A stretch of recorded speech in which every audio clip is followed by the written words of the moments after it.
This is Tim Bryce with my column entitled Greeting a Stranger. In my travels around town, I've noticed a lot of sour expressions on people's faces. Maybe it's just the snowbirds from up north. There just seems to be a lot of unhappy people walking around these days wearing a sourpuss. In a local restaurant I frequent for lunch, people come in with blank looks on their faces and exit with the same expression. One would think consuming a good meal would change a person's disposition, but not so from what I've observed. Then again, maybe it was the meatloaf or stuffed peppers affecting them. More likely, I suspect it is based on our technology addiction or the state of our country that is altering our interpersonal skills. Whether I'm at the post office or a restaurant, it is not unusual for me to greet a stranger and wish them a good day. The reaction by most people, though, is one of bewilderment or intimidation. Instead of exchanging pleasantries, they look at me like I have three eyes. I can almost hear them saying to themselves, "What did he mean by that?" Or, "What does he want?" Frankly, nothing. I just want to say hello. I learned this years ago when I was a young man sitting in the waiting room of my doctor's office. When I entered, the room was already full of patients representing a variety of ages. There were old magazines to read and a trashy soap opera which nobody was watching. Yet nobody had the courage to change the channel. It was all rather gloomy.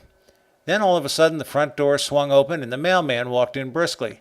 "Good morning, everybody. Beautiful day out there, isn't it?"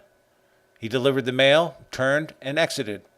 After the door shut behind him, people seemed to be broken from their sullen trance, smiled, and began to talk with each other.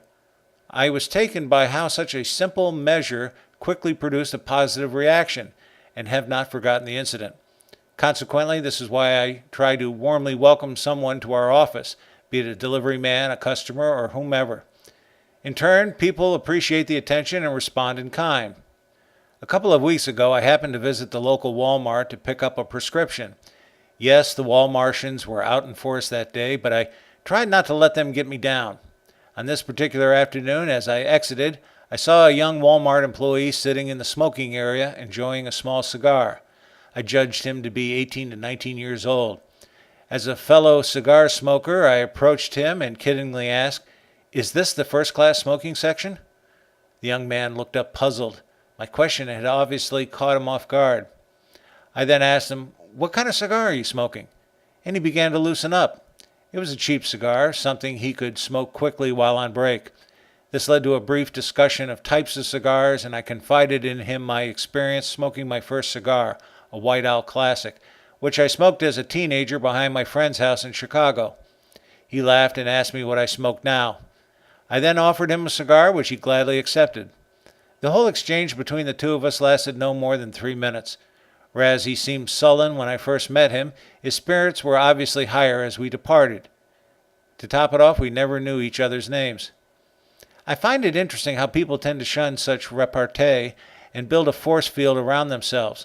Perhaps worse is the reaction people have when someone greets them, probably because we are suspicious of their motives and do not trust them. Maybe so, but what is the harm of once in a while saying, "Good morning, everybody. Beautiful day out there, isn't it?" Try it. You might be pleasantly surprised by the reaction you receive. Maybe there wouldn't be as many public shootings if we just learned to say hello now and then. Friends, keep the faith.